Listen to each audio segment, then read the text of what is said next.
दोस्तों हेलो नमस्ते सलाम, कैसे हैं आप सब। आज मैं आपके लिए लेके आया हूँ natural vegetation and wild life. ये CBSE NCERT क्लास 9 के बुक का 5th चैप्टर है। अभी हम लोग 5th चैप्टर करेंगे, उसके बाद से पूरी ज्योग्राफी, उसके बाद हिस्ट्री, सिविक्स ऐसे करके बढ़ते जाएंगे। ये मेरा पहला वीडियो है, तो अगर अच्छा लगे तो लाइक कीजिएगा। तो शुरू करते हैं। पहले मैं आपको बोलता हूँ कैसे करेंगे। In order to refer the natural vegetation and wildlife, we use always two key terms. हम लोग वाइल्ड लाइफ को, नेचुरल वेजिटेशन को रेफर करने के लिए क्या यूज करते हैं? दो की टर्म। क्या क्या है? फ्लोरा और फोना। ये दो बहुत इंपॉर्टेंट है, flora and fauna. Flora means flower and fauna means animals. इसको याद रखने के लिए FL मतलब FLO, फ्लावर में भी FLO फ्लावर ही आता है, फ्लोरा में भी FLO आता है, तो ये से करके याद रख सकते हैं। उसके बाद there are variations in flora and fauna because of two reasons. Flora and fauna में बहुत सारे वेरिएशंस है, और क्यों? इसके बहुत रीजंस है। तो दो रीजन है, अभी हमको दो रीजन ही पढ़ने हैं, बाद में हमें और रीजन पढ़ेंगे। तो अभी दो रीजन क्या है? रिलीफ फीचर और क्लाइमेट। यहाँ पे रिलीफ मतलब shape of land including the type of soil. Okay, ये रिलीफ डिस्क्राइब करता है कि उस लैंड का जहाँ पे वेजिटेशन हो रहा है वहाँ का क्या शेप है, उस लैंड का क्या शेप है और कौन से टाइप का सॉइल है। Okay, relief describes the shape of a land including the type of soil. Next है क्लाइमेट। क्लाइमेट क्या करता है? इस क्लाइमेट में तीन फैक्टर्स आते हैं, तीन एलिमेंट्स आते हैं, और ये तीन एलिमेंट्स क्या है? टेम्परेचर, फोटो पीरियड और ये प्रेसिपिटेशन। ओके, अभी के लिए हम जानेंगे ये तीन एलिमेंट। ये जो तीन एलिमेंट है इसके बारे में विस्तार से नेक्स्ट वीडियो में बताएंगे। तो अभी आप जान लीजिए कि 3 एलिमेंट्स है। ये 3 एलिमेंट्स के ऊपर बुक में बहुत छोटे छोटे थोड़े से पैराग्राफ है, तो प्लीज उनको रीड कीजिए और आपको बहुत इजी समझ आ जाएगा। चैप्टर बहुत इजी है, क्लाइमेट। देन बात आती है इकोसिस्टम। अभी इकोसिस्टम क्या है? Our surrounding is called ecosystem. ये तो बहुत सिंपल चीज है, our surrounding is called ecosystem. It is connected network where plant and animal were interrelated. Okay, this particular thing, plants are interconnected, ये connected. Okay, थोड़ा सा एडजस्ट करना होगा। Okay, on living, इसमें दो आते हैं एलिमेंट्स, एक है बायोटिक एंड दूसरा है एबॉयटिक। जो बायोटिक एंड एबॉयटिक है उसमें बायोटिक मतलब लिविंग और एबॉयटिक मतलब नॉन लिविंग। अगर आप बायोटिक का एग्जाम्पल ले तो एनिमल, ह्यूमन, प्लांट्स। ओके, और एबायोटिक का ले तो tree, soil, water. Okay, next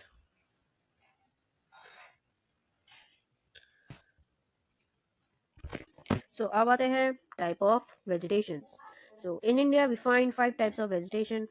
पहला है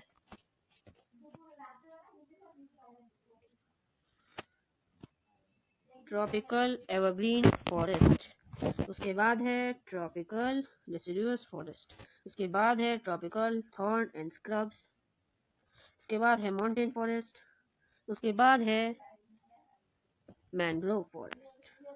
ये वेजिटेशन के 5 टाइप है। अब इनके बारे में विस्तार से पढ़ते हैं।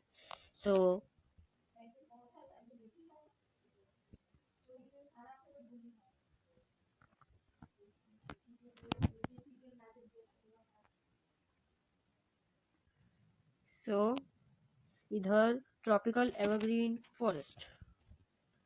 ट्रॉपिकल एवरग्रीन फॉरेस्ट पहला है, it is find in the region where rainfall is above 200 centimetre.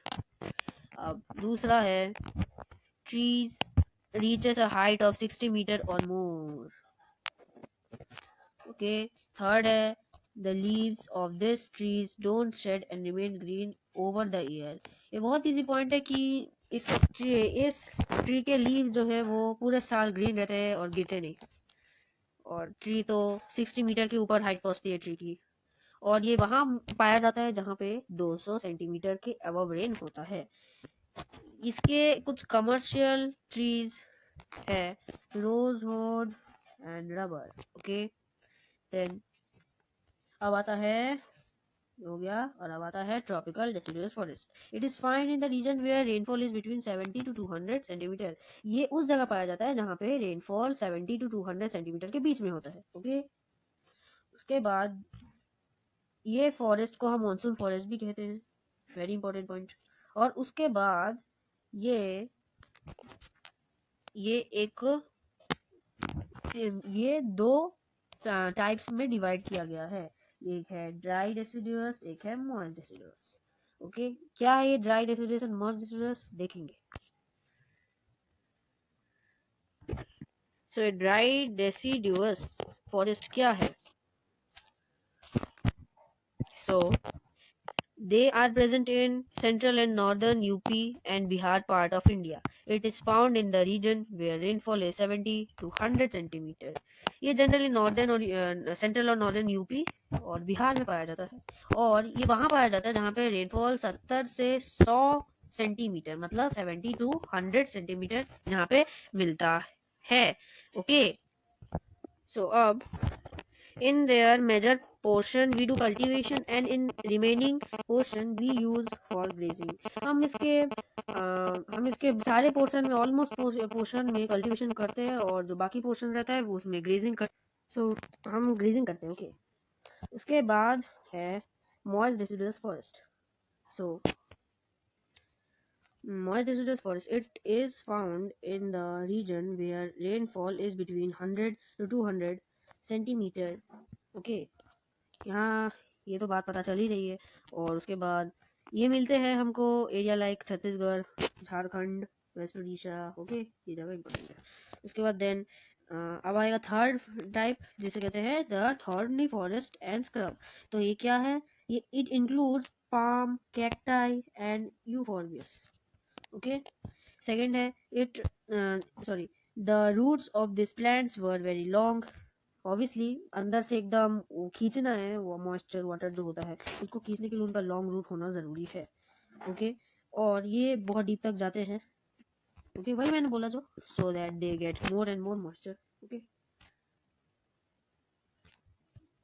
उसके बाद this plants have very thick leaves so that evaporation can minimise. Okay, ये भी हो गया। ये लीव्स बहुत, इनके लीव्स बहुत ज्यादा ठीक होते हैं जो जिससे इवेपोरेशन जो होता है वो मिनिमाइज हो सके। अब आता है माउंटेन फॉरेस्ट, जो माउंटेन से पता चल क्या रहा है, माउंटेन। ओके, तो माउंटेन में ये एक्चुअली में होता है। ठीक है, mountain forest are present in mountain. Okay, minute.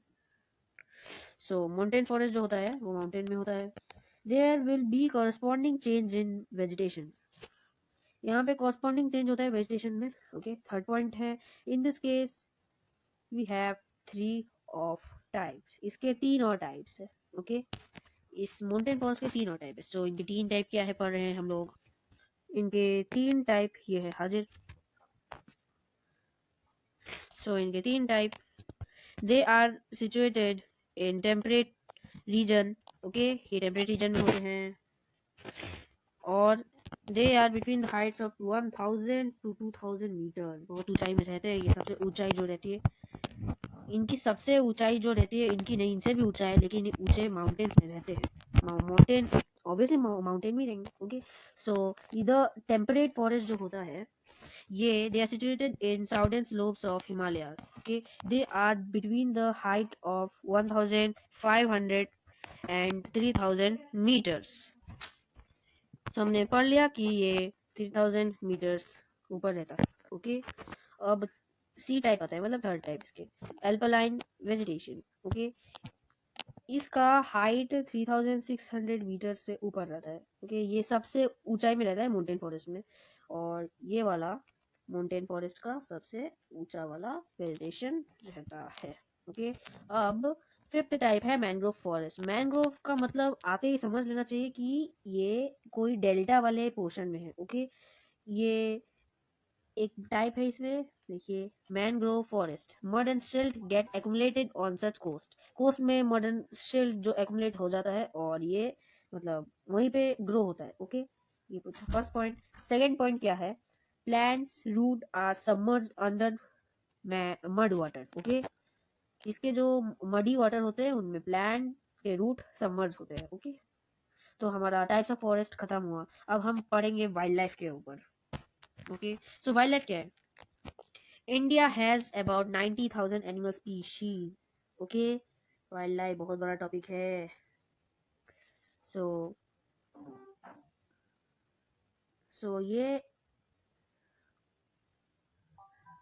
ये जो है, India has about 90,000 animal species पर बोल दिया हमने। उसके बाद India constitute about 13% of world's total bird.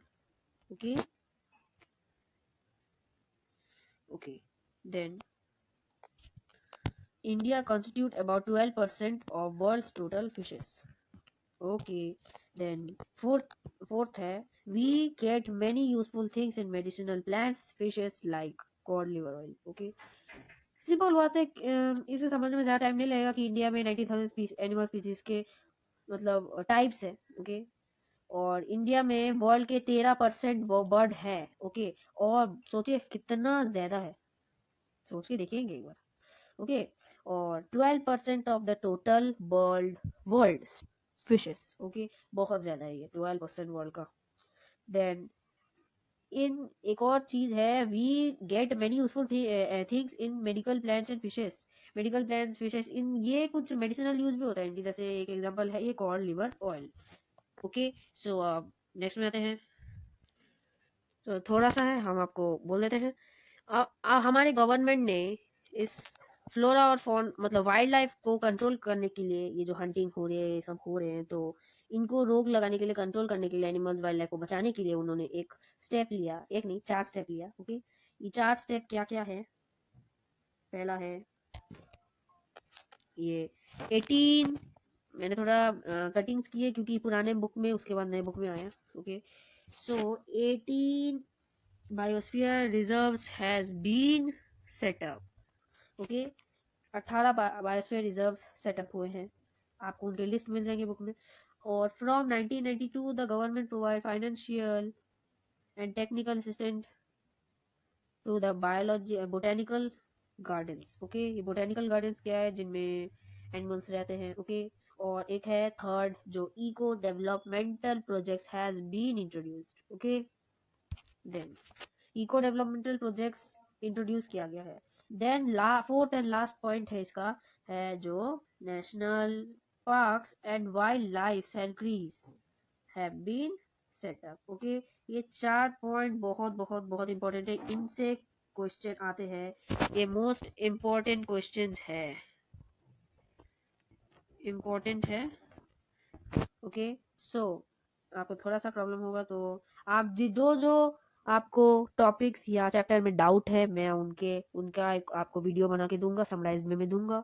Okay, सो आज के लिए हमारा वीडियो यहीं पे समाप्त होता है। हमने जो चैप्टर पढ़ा है वो चैप्टर यहाँ पे पूरा खत्म हो गया है, हमने समराइज में बता दिया। और आपको कुछ बुक में रीडिंग करना है, एग्जांपल ले सकते हैं। अब आपको बुक पढ़ने में कोई प्रॉब्लम नहीं होगी, बुक पढ़िए और आपका चैप्टर कंप्लीट हो जाएगा। आप एक्सरसाइज करिए और मौज में रहिए।